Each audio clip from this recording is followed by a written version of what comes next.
Bismillahirrahmanirrahim. Assalamu alaikum. Welcome to Pakistan Studies, lecture number 5. I am your teacher, Professor Asif Abbas. Our today's topic is factors for demand of Pakistan, factors leading to Muslim separatism, factors and objectives of creation of Pakistan. तो इस तरह से ये हमारा जो आज का topic है ये इंतहाई इंटरेस्टिंग टॉपिक है। तो सबसे पहले हम बात करेंगे इंट्रोडक्शन की। The creation of Pakistan was made possible after a long and strenuous struggle with the help of Allah Almighty. Islamic Republic of Pakistan came into being on 14th of August 1947. The detail of the factors and objectives of creation of Pakistan, and there are many factors behind the Muslim separatism as well.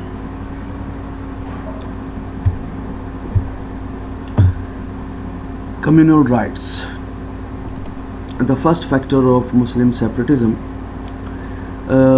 सबसे पहले तो हम ये समझें कि दो चीज़ें हैं, एक है नेशनलिज़म और एक है सेपरेटिज़म। देखिए बेटा, याद रखिए कि हिंदुस्तान के अंदर दो किस्म की सोच रखने वाले मुसलमान मौजूद थे। एक किस्म के मुसलमानों की जो सोच थी वो थी नेशनलिस्ट। नेशनलिस्ट से मुराद ये है कि वो मुसलमान जो पार्टीशन ऑफ इंडिया के अगेंस्ट थे, जो पार्टीशन ऑफ इंडिया नहीं चाहते थे। वो लोग चाहते थे कि पार्टीशन ऑफ इंडिया ना हो बल्कि यूनाइटेड इंडिया ही कायम रहे। दूसरी तरफ जो थे वो सेपरेटिस्ट थे, सेपरेटिस्ट मुस्लिम्स थे। जो सेपरेटिस्ट मुस्लिम्स थे वो चाह रहे थे कि सब कॉन्टिनेंट की पार्टीशन हो और उस पार्टीशन के नतीजे में पाकिस्तान कायम हो। तो पाकिस्तान के कायम होने में जो मुसलमान सेपरेटिस्ट थे उनकी सोच कार फरमा थी और उन लोगों की स्ट्रगल थी और सेपरेटिस्ट मुसलमानों की कुर्बानियाँ थीं जिसकी वजह से पाकिस्तान कायम हुआ। तो अब हम उन फैक्टर्स को देखते हैं जो सेपरेटिस्ट जो मुसलमान थे जिन्होंने महसूस किया कि उनको एक अलग रियासत हासिल करनी चाहिए, कि सेपरेटिस्ट की जो सोच थी कि वो अलग मुल्क हासिल करें या जो पार्टीशन ऑफ इंडिया के हक़ में थे। अब हम देखेंगे कि वो कौन से फैक्टर्स थे कि जिनकी वजह से मुसलमानों ने ये सोचा कि वो सेपरेटिस्ट वो सेपरेट होना चाहते हैं, और क्या क्या फैक्टर्स थे, क्या क्या काजेज़ थी जिनकी वजह से मुसलमान ये सोचने पर मजबूर हो गए कि उनको अपने लिए एक अलग रियासत की ज़रूरत है। तो उसमें सबसे पहले चीज़ जो है वो है communal riots. Muslims of subcontinent are not feel safe after the war of 1857। अब 1857 से पहले क्या था कि जो रूल था वो मुसलमानों के पास था और सब कॉन्टिनेंट के अंदर मुसलमान रूल कर रहे थे। लेकिन फिर क्या हुआ कि 1857 के अंदर जो ईस्ट इंडिया कंपनी थी उसके ख़िलाफ़ जो है हिंदुस्तान के लोगों ने जो है एक स्ट्रगल की, और उस स्ट्रगल को हम वार ऑफ इंडिपेंडेंस 1857 कहते हैं। वार ऑफ 1857 में हिंदुस्तानी शरीक थे, यानी हिंदुस्तानियों से हम मुराद सिर्फ जो है मुसलमान नहीं लेंगे बल्कि उस वक्त हिंदुस्तान की जो भी अक़वाम थी, चाहे हम उसमें हिंदुओं की बात करें, सिखों की बात करें या ख़ुद मुसलमानों की बात करें, तो वो तमाम लोग उसमें शरीक थे। लेकिन इन दी एंड जो हिंदू थे उन्होंने अंग्रेज़ों को ये रियलाइज़ करवाया कि चूँकि हुकूमत मुसलमानों की थी इसलिए इस एजिटेशन के अंदर, इस जंग के अंदर जो रिस्पॉन्सिबल हैं वो सिर्फ़ और सिर्फ मुसलमान हैं। तो इस बात के बाद जो ब्रिटिश थे उन्होंने मुसलमानों पर जो है इस जंग की रिस्पॉन्सिबिलिटी आयद कर दी और मुसलमानों के ऊपर मजालिम करना शुरू कर दिए। तो इस तरह से मुसलमान जो पहले रूलर थे वो फिर सबऑर्डिनेट और उनकी जो है स्लेव के स्टेटस के अंदर आ गए, और इस तरह से उनको सोशली, पॉलिटिकली, रिलीजियसली, इकोनॉमिकली हर लिहाज से उनको नुकसान पहुंचाने की कोशिश की गई। अब इस तरह से 1857 की वार के बाद जो मुसलमानों का स्टेटस था वो हर हवाले से डिक्लाइन का शिकार हो रहा था। तो इस तरह से जो 1857 की जो वार है वो एक लैंडमार्क है हिंदुस्तान के अंदर मुसलमानों की स्टेटस के तब्दीली के हवाले से। A large number of inhabitants of subcontinent used to be victims of communal riots every year. The Muslims were massacred by the Hindu militants time and again in an organization way. As Hindus were in majority, it looked evident that the Hindus could monopolize the politics after the departure of British. यानी जो हिंदुओं के जो फसादात थे ख़ास तौर के ऊपर स्पेशली जो स्लॉटर ऑफ काउ था, यानी जब मुसलमान गाय को ज़िबा करते तो उसके ऊपर भी फ़िरका वाराना फसादात शुरू हो जाते। तो इसी तरह से बहुत सारे इशूज़ थे जिसकी वजह से फ़िरका वाराना फसादात हो रहे थे। तो इसी तरह जो नेक्स्ट फैक्टर है वो है social environment. The Muslims were scared of the Hindu Samaj, in which the caste system and other discriminations could make the Muslims second-rate citizens. They could enjoy neither political or social liberties. Therefore, they preferred to have a separate homeland in which they could based on equality and justice. अब अगर हम social environment की बात करें तो जो उस वक्त का सोशल एनवायरनमेंट था वो मुसलमानों के लिए कोई सूटेबल नहीं था। इवन के अगर एक सब्ज़ी वाला या फ्रूट वाला अगर कोई जैसे रेडी वाला होता है वो अगर किसी मोहल्ले में आया है तो आम तौर के ऊपर हिंदू खातून कोई भी चीज़ उससे ख़रीदने से पहले उससे पूछ लेती थी कि भाई तुम मुसलमान तो नहीं हो, क्योंकि अगर वो शख्स मुसलमान होता तो उससे वो चीज़ ख़रीदी ना जाती थी। इसी तरह से हम देखते हैं कि मुसलमानों को जो है हिंदू समाज के अंदर कोई ख़ास मुकाम हासिल नहीं था, इसलिए जो सोशल एनवायरनमेंट था वो एक बहुत बड़ा फैक्टर था जिसने मुसलमानों को एक सेपरेट होमलैंड हासिल करने के हवाले से मजबूर किया। फिर इसी तरह से हम देखते हैं कि Muslim language and culture. The Hindus did their best to replace Urdu by Hindi, but they did not succeed during British period.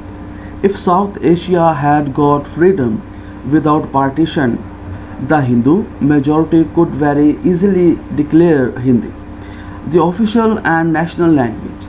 The Hindu government could wipe out all signs of Muslims' culture. Therefore, the Muslims had no choice except to put a demand for Pakistan.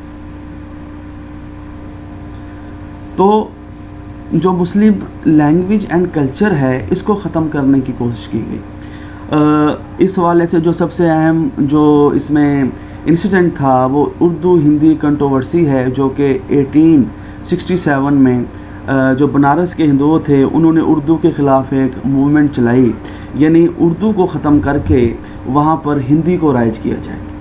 अब किसी भी language को जब ख़त्म किया जाता है तो सबसे पहले हमारे जहन में ये होना चाहिए कि जो कल्चर है, कल्चर की बेस लैंग्वेज होती है। यानी अगर हम किसी कल्चर की बात करेंगे तो उस कल्चर की बुनियाद लैंग्वेज होगी। यानी हिंदुस्तान में 1867 में जो बनारस के हिंदू थे उन्होंने उर्दू के ख़िलाफ़ जो तहरीक चलाई उसका मकसद था उस वक्त जो उर्दू ज़ुबान है उसको मुसलमानों से जो है वाबस्ता किया जाता था, और इसी तरह जो संस्कृत जो ज़ुबान है उसको हिंदुओं से वाबस्ता किया जाता था। तो उर्दू ज़ुबान को मुसलमानों की ज़ुबान समझा जाता था, तो लिहाजा इसीलिए 1867 में बनारस के हिंदुओं ने उर्दू हिंदी कंट्रोवर्सी की, और इसके बाद सर सैयद अहमद ख़ान ने ये कहा कि जो कौम दूसरी कौम की ज़ुबान को पसंद नहीं करती और ज़ुबान को ख़त्म करना चाहती है वो दोनों कौमें कभी एक साथ नहीं रह सकती, क्योंकि अगर एक कौम की ज़ुबान को ख़त्म कर दिया जाएगा तो उस कौम की हिस्ट्री को भी ख़त्म कर दिया जाएगा, और इसी तरह से आहिस्ता आहिस्ता जो उसके फादर्स हैं, जो उसकी और उसके जो कल्चरल हेरिटेज है वो भी ख़त्म हो जाएगा। क्योंकि अगर किसी कल्चर में लैंग्वेज ही नहीं रहेगी तो ज़ाहिर है उसकी हिस्ट्री भी ख़त्म हो जाएगी और जो भी उसका कल्चरल हेरिटेज है वो भी ख़त्म हो जाएगा। यानी ये एक सोची समझी साजिश थी कि उर्दू को ख़त्म कर दिया जाए और इस तरह से जो मुसलमानों की जो शनाख्त है, जो सेपरेट आइडेंटिटी है, उसको भी हिंदुस्तान से रिमूव कर दिया जाएगा। यानी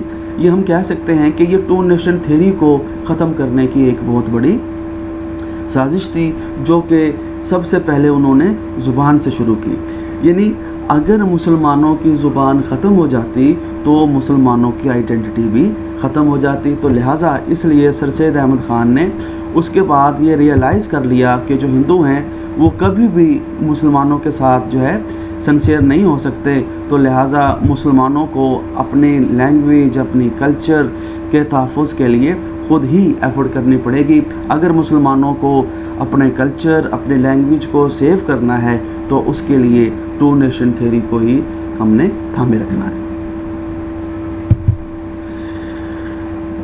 इसके बाद है two nation theory.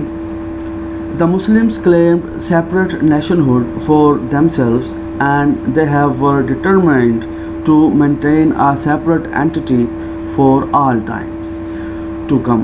The Muslims believe in separate religion, practice different traditions, have their own history and their cultural heritage. Their claim was absolutely true. It was their right to keep their separate entity alive and to enjoy all human rights. This was not possible in undivided India. अब आप देखिए कि जो दो कौमी नज़रिया है ये क्या है। दो कौमी नज़रिया दरअसल हिंदुस्तान में आबाद कौमों के दरमियान मुसलमान कौम का फ़र्क है। यानी हिंदुस्तान के अंदर दो बड़ी कौमें आबाद थीं, एक हिंदू और एक मुसलमान, जिनकी पैदा होने से लेकर मरने तक की जो रसूमात हैं वो डिफरेंट हैं। फिर इसी तरह से हम देखते हैं कि बिलीव डिफरेंट है। एक तरफ एक खुदा का तस्वुर है, दूसरी तरफ जो है कई खुदाओं का तस्वुर है। फिर इसी तरह हम देखते हैं कि कस्टम्स हैं, ट्रेडिशंस हैं, कि तमाम की तमाम चीज़ें एक दूसरे से मैच नहीं करती। तो इसलिए इन तमाम चीज़ों की बुनियाद के ऊपर हम कहते हैं कि मुसलमान हिंदुओं से एक अलग कौम है। फिर इसी तरह से जो नेक्स्ट जो चीज़ है वो है कांग्रेस मिनिस्ट्रीज़।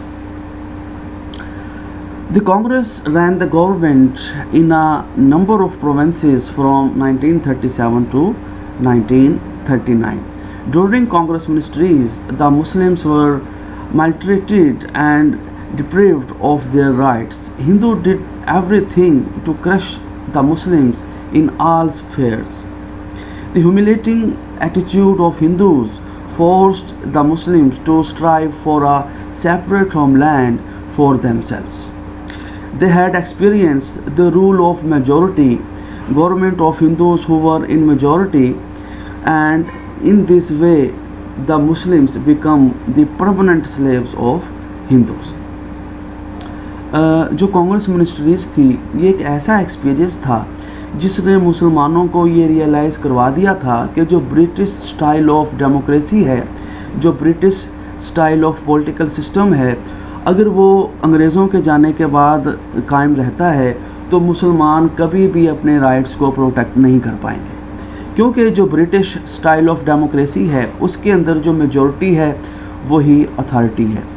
अब 1935 का एक्ट जब बनाया गया तो उसके बाद 1937 में कांग्रेस मिनिस्ट्रीज़ की हुकूमतें कायम हुई। जब ये हुकूमतें कायम हुई तो इन्होंने मुसलमानों पर मज़ालिम किए, इन्होंने ऐसी स्कीम्स बनाई कि जिससे में मुसलमानों का नुकसान हो। मिसाल के तौर के ऊपर इन्होंने वर्दा मंदिर स्कीम बनाई। ये क्या थी? एक एजुकेशनल स्कीम थी। इसके मुताबिक कांग्रेस ने कहा कि चूँकि हमारे पास जो है नए स्कूल कायम करने के लिए फ़ंड्स की कमी है तो हम टेम्पल्स को प्राइमरी स्कूल का स्टेटस दे देते हैं। अब जनाब जो टेम्पल्स थे उनको प्राइमरी स्कूल का स्टेटस दे दिया गया, लेकिन जहाँ पर हम ये जानते हैं कि टेम्पल्स मौजूद हैं वहीं पर मसाजिद भी हैं, वहीं पर गुरुद्वारे भी थे, वहाँ पर और मज़ाहिब की इबादतगाहें भी थी। लेकिन हिंदुओं ने जो है इस एजुकेशन पॉलिसी को इम्प्लीमेंट करके ये वाज़े करने की कोशिश की कि जो टू नेशन थ्योरी है उसको ख़त्म कर दिया जाए।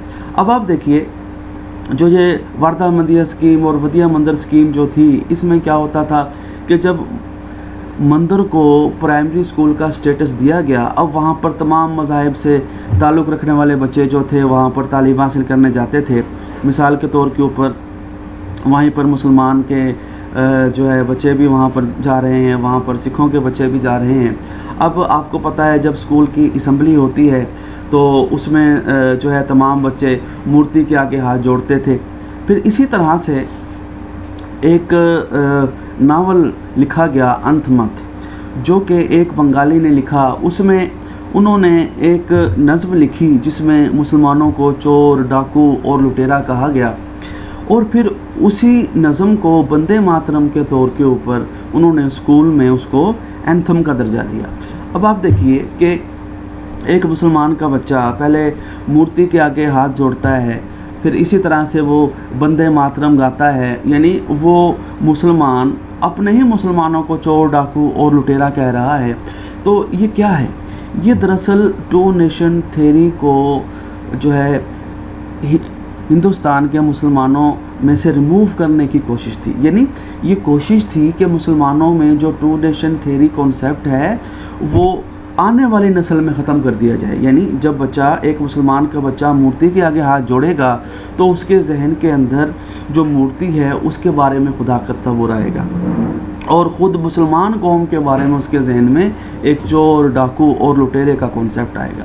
तो इसी तरह से जो तिरंगा झंडा था, जो कि कांग्रेस का पार्टी फ्लैग था, उन्होंने कांग्रेस मिनिस्ट्रीज़ के अंदर वो नेशनल बिल्डिंग्स के ऊपर उसको जब होस्ट करते थे, तो इसी तरह अगर किसी इलाके के अंदर मुस्लिम लीग ने कामयाबी हासिल की है, अगर वो किसी सरकारी बिल्डिंग के ऊपर वो झंडा लहराते तो उससे फसादात शुरू हो जाते।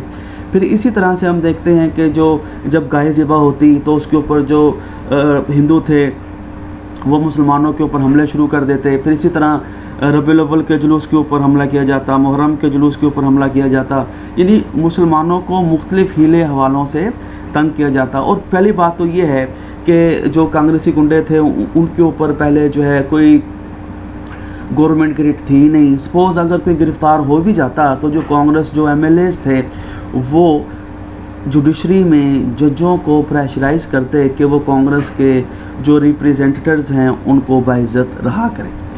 यानी जो कांग्रेस मिनिस्ट्रीज़ का जो ये रूल था उसमें कांग्रेस मिनिस्ट्रीज़ ने हर हवाले से मुसलमानों को डिस्टर्ब किए रखा, और बाकायदा तौर के ऊपर इन्होंने कांग्रेस मिनिस्ट्रीज़ को राम राज का नाम दिया।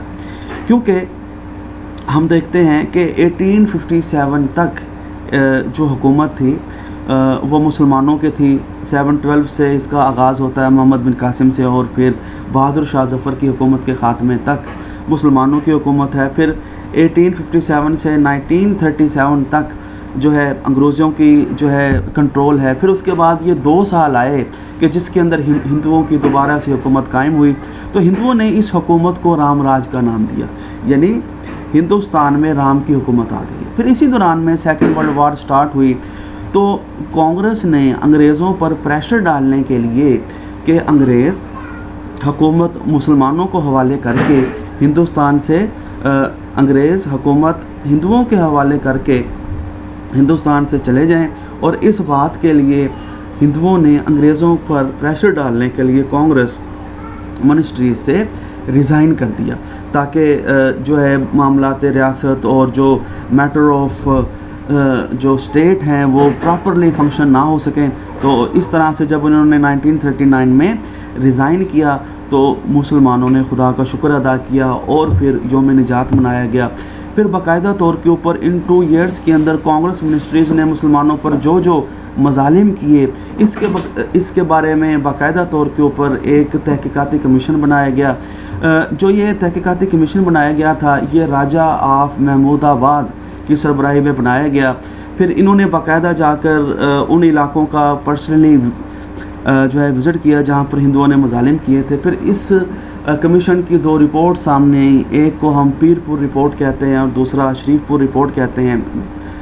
इन सिर्फ 2 सालों के अंदर कांग्रेस मिनिस्ट्रीज़ ने सैकड़ों हज़ारों मुसलमानों को जो है कत्ल और ज़ख्मी किया, और इसी तरह से मुसलमानों की अमलाक को, दुकानों को नुकसान पहुंचाया गया, दुकानों को, कारखानों को लूटा गया।